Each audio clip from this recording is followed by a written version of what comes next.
brightness on an aggravated battery.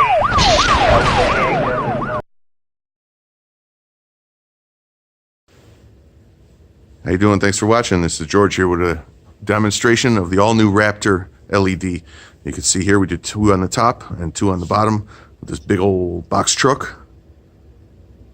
We also incorporated the flood mode, as you can see on that Raptor as well.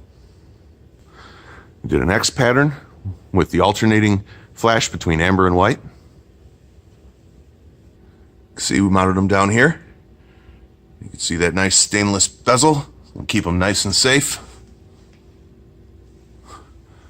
We also mounted them way up there. Thanks again for watching Wicked Warnings.